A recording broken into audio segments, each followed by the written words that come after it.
बरकत देवता की कहानी। एक गांव में एक साहूकार परिवार रहता था। साहूकार पति पत्नी बड़े ही धार्मिक प्रवृत्ति के थे और उनके 5 बेटा बहू थे। उनके परिवार में कई पीढ़ियों तक किसी को भी बेटी नहीं हुई थी और जब उनके 5वें बेटे के बहू को बेटी हुई तो उसे पूरे परिवार की खुशी का ठिकाना नहीं रहा। उन्होंने बहुत खुशियाँ मनाई और पूरे गाँव में लड्डू बांटे। इससे पूरे गाँव को बड़ा आश्चर्य हुआ। वे कहने लगे, बेटे के जन्म की खुशी तो हर कोई मनाता है, पर बेटी के जन्म की खुशी भी कोई इस तरह मनाता है क्या? तब उस गांव की मुखिया ने कहा कि हम सभी को तो साहूकार परिवार से सीख लेनी चाहिए। साहूकार परिवार के लिए उनकी बेटी किसी रत्न से कम नहीं थी, इसलिए परिवार वालों ने उसका नाम रत्नावती रखा। रत्नावती का पूरा परिवार बहुत ही लाड़ चाव से पालन पोषण कर रहा था। उसकी हर इच्छा को सबसे पहले पूरा किया जाता था। रत्नावती भी अपने परिवार की तरह ही बहुत ही धार्मिक प्रवृत्ति की थी। जब वह बड़ी हुई तो अपनी दादी के साथ रोजाना मंदिर जाने लगी। वह भी अपनी दादी के साथ तुलसी, केले, पीपल आदि को सींचती, सभी देवी देवताओं की पूजा करती, भजन कीर्तन करती। एक समय की बात है, जब वैशाख महीना आया तो साहूकार ने अपनी पोती के साथ मंदिर में गई। वहाँ बहुत सी औरतें वैशाख महीने की कहानी सुन रही थी, तो दोनों दादी पोती भी वहीं बैठकर कहानी सुनने लगी। अब वह रोज़ जाकर मंदिर में बैठ जाती और कहानियाँ सुनती। एक दिन कहानी सुनाने वाली ने कहा कि मैं आज आप सबको बरकत देवता की कहानी सुना रही हूँ। इस कहानी को सुनने के लिए 7 दिन व्रत रखें और लगातार रोजाना कहानी सुनने के बाद उद्यापन के लिए विष्णु भगवान के मंदिर में बरकत की कथा का उद्यापन करें। इससे उनके घर में भी कभी भी धन धान्य की कमी नहीं होगी और घर में हमेशा अन्न धन के भंडारे भरे रहेंगे तथा परिवार के पुरुष तथा महिलाओं के हाथों में हमेशा बरकत बनी रहेगी। तब साहूकार ने भी 7 दिन तक कहानी सुनकर व्रत करने का निश्चय किया और रोजाना कहानी सुनने लगी। 7 दिन के बाद साहूकारनी ने बरकत की कहानी का उद्यापन कर दिया। रत्नावती अभी बहुत छोटी थी तो साहूकारनी ने उसकी तरफ ध्यान नहीं दिया कि उसे भी उद्यापन करवाना है। धीरे धीरे रत्नावती बड़ी हुई और जब शादी योग्य हुई तो परिवार वालों ने अच्छा घरवर ढूंढकर उसका विवाह कर दिया। रत्नावती के ससुराल में 4 जनों का छोटा सा परिवार था, जिसमें सास, बहू, रत्नावती तथा रत्नावती का पति था। जब रत्नावती ससुराल आई तो रोजाना के अन्य कामों को जिम्मा उसे सौंपा गया था तथा खाना बनाने का जिम्मा सासू ने ले लिया। उसके सास खाना बनाने के बाद सबसे पहले अपने पति को खिलाती, फिर पुत्र को खिलाती, फिर बाद में खुद खाकर बचा हुआ जो भी खुरचन बचता वह रत्नावती को दे देती। रत्नावती बचा कुचा खाना खाकर पानी पीकर सो जाती और धीरे धीरे रत्नावती कमज़ोर पड़ने लगी।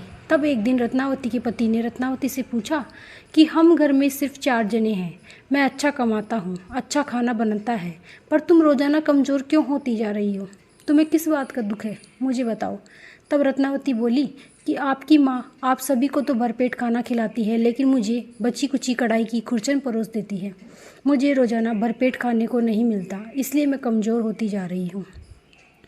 तब उसके पति ने कहा कि मेरी माँ ऐसा क्यों करेगी, तुम कल से मेरी थाली का खाना खा लेना और तुम्हें जो खाना परोसा जाए वह मैं खाऊंगा। दूसरे दिन से रत्नावती का पति कोई न कोई बहाना बनाकर खाने की थाली कमरे में रखकर रत्नावती को खिला देता तथा उसे जो खाना परोसा जाता वह खुद खा लेता। धीरे धीरे रत्नावती के पति का स्वास्थ्य बिगड़ने लगा।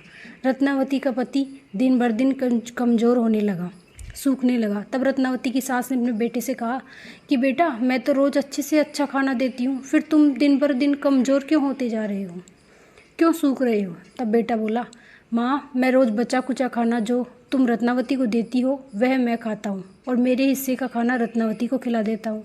जैसा खाना खाऊंगा शरीर भी वैसा ही होगा। तो माँ, हमें लेकर देखकर परिवार में 4 ही तो जने हैं, तो तुम रत्नावती को खुरचन वाला खाना क्यों देती हो? वह भी किसी की बहन बेटी है। तब रत्नावती की सास ने घर की चाबी रत्नावती को सौंप दी और कहा कि बहू, आज से खाना तुम बनाओगी और अब मैं आराम करूंगी। बहुत दिन हो गए मुझे घर का काम करते करते, आज से पूरी रसोई की जिम्मेदारी तुम्हारी है। उस दिन रत्नावती की खुशी का कोई ठिकाना नहीं रहा। उसने ढेर सारा खाना बनाया, तरह तरह के पकवान बनाए।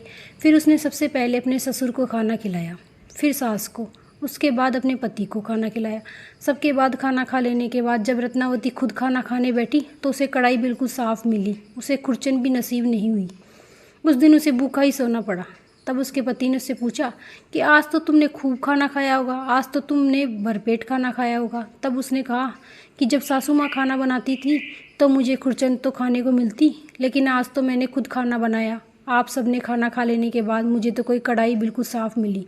मेरे हिस्से में तो आज खुरचन भी नसीब नहीं थी। पति को बड़ा आश्चर्य हुआ। उसने कहा, यह कैसे हो सकता है? तुम कल और ज़्यादा खाना बनाना। दूसरे दिन उसने पहले दिन से भी ज़्यादा खाना बनाया। फिर भी सबको खाना खिलाने के बाद जब रत्नावती खुद खाना खाने बैठी तो उस दिन भी उसके लिए कुछ नहीं बचा। उसे कढ़ाई बिल्कुल साफ मिली। उसने यह सब अपना भाग्य मान लिया कि उसके हिस्से में अन्य देवता लिखे ही नहीं। धीरे धीरे रत्नावती फिर से सूखने लगी। तब रत्नावती की सास ने अपनी बहू से कहा कि बहू, अब तो खाना तुम खुद बनाती हो, फिर भी तुम दिन ब दिन सूख रही हो। तब रत्नावती ने पूरी बात अपनी सास को बताई। तब सास, ससुर और उसके पति को बड़ा आश्चर्य हुआ और कहा कि रत्नावती खुद खाना बनाती है तो ज़्यादा खाना बनाती है, तो भी सब खा लेने के बाद उसके लिए कुछ नहीं बचता। कढ़ाई बिल्कुल साफ मिलती है। तब रत्नावती की सास ने अपने बेटे से कहा कि बेटा, तुम कुछ दिनों के लिए बहू को उसके पियर छोड़ आओ, शायद वहाँ कुछ ढंग से खा लेगी तो उसके शरीर ठीक हो जाएगा। यह तो दिन ब दिन कमज़ोर होती जा रही है। इस तरह रत्नावती का पति रत्नावती को लेकर अपने ससुराल आ गया। जब रत्नावती मायके आई तो सभी ने रत्नावती की हालत देखी तो उनसे रहा नहीं गया और उन्होंने कहा कि बेटी, हमने इतना अच्छा परिवार देखकर तेरा विवाह किया, तुझे किस बात का दुख है? क्या ससुराल वाले तुझे अच्छे से नहीं रखते? तब रत्नावती ने अपने परिवार वालों को बताया कि मेरे हिस्से में अन्न देवता लिखे ही नहीं। जब मेरी सास खाना बनाती थी तो मुझे खुरचन तो खाना मिलता था, लेकिन अब तो मैं खुद का खाना भी बनाती हूँ तो रोज़ ज़्यादा से ज़्यादा खाना बनाने की कोशिश करती हूँ, लेकिन हर रोज़ मेरे हिस्से में सबके खाना खा लेने के बाद भी कुछ बचता ही नहीं। अन्न देवता मुझसे रूठ गए और मेरे भाग्य में लिखे ही नहीं है। तब रत्नावती की दादी को पूरी बात समझ में आ गई। रत्नावती की माँ और दादी रत्नावती को बरकत की कहानी सुनाने, व्रत करवाने और उद्यापन करवाने का निश्चय किया। दूसरे ही दिन रत्नावती ने अपने माँ और दादी के साथ बरकत की कहानी सुनी, व्रत किया। इस तरह 7 दिन तक लगातार व्रत करने के बाद 8वें दिन विष्णु भगवान के मंदिर में उसके हाथ से बरकत की कथा का उद्यापन करवाया। फिर वह मायके से बहुत सारा धन लेकर वापस अपने ससुराल आ गई। जब रत्नावती ससुराल आई तो उसने अपने सास को पूरी बात बताई कि बरकत देवता मेरे से नाराज़ थे और मेरे ऊपर श्राप लगा था, इसलिए मेरी दादी माँ ने मुझे बरकत की कथा सुनाई और मुझसे 7 दिन तक व्रत कराया तथा 8वें दिन उद्यापन करवाया। अब आज से मैं आपको कहानी सुनाऊंगी, आप हुकारा भरना। फिर रत्नावती ने अपनी सास से कहा कि आपने खाना खा लिया क्या? सास ने कहा कि बहू, तू तो भूखी रहती है, हम सब खाना कैसे खा सकते हैं, हम तो तेरे दुख में दुखी हैं। तब रत्नावती ने कहा कि आज से मैं आपको कहानी सुनाऊंगी, हम सब व्रत करेंगे और 7 दिन बाद बरकत देवता की कथा का उद्यापन करेंगे। तब रत्नावती ने कहानी सुनाई, सास ने हुंकारा भरा। रत्नावती के पति और ससुर ने भी बरगद की कहानी सुनी। 7 दिन तक उन्होंने भी व्रत किया और फिर 8वें दिन रत्नावती ने अपने सास, ससुर और पति के साथ बरकत की कहानी और व्रत का उद्यापन किया। विष्णु भगवान के मंदिर में गए। उद्यापन में नारियल, मिश्री, मिठाई, दक्षिणा चढ़ाई। सभी ने भगवान से घर में बरकत बनी रहे इसकी प्रार्थना की और पहले जो गलती हुई उसके लिए क्षमा मांगी। उसके बाद घर आकर रत्नावती ने खाना बनाना शुरू किया तो उसकी सास और पति ने कहा कि बहू, आज तो तुम बहुत सारा खाना बनाना। लेकिन रत्नावती ने कहा कि नहीं, आज मैं देखना चाहती हूँ कि बरकत देवता मुझसे नाराज़ हैं या मुझ पर राजी हो गए। आज मैं पहले जितना खाना बनाती थी उसका भी आधा ही बनाऊँगी।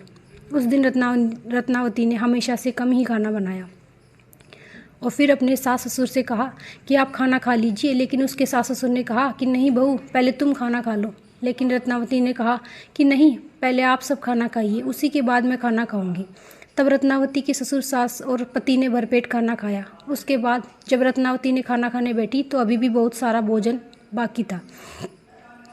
उस दिन से रत्नावती भी भरपेट भोजन करने लगी। हे बरकत देवता, जैसे रत्नावती पर राजी हुए वैसे सब पर होना, जैसे रत्नावती नाराज़ हुए वैसे किसी से भी नाराज़ न होना। कहते हुए, सुनते हुए, हुकारा भरते हुए सारे परिवार को खुश रखना। जय श्री राधे।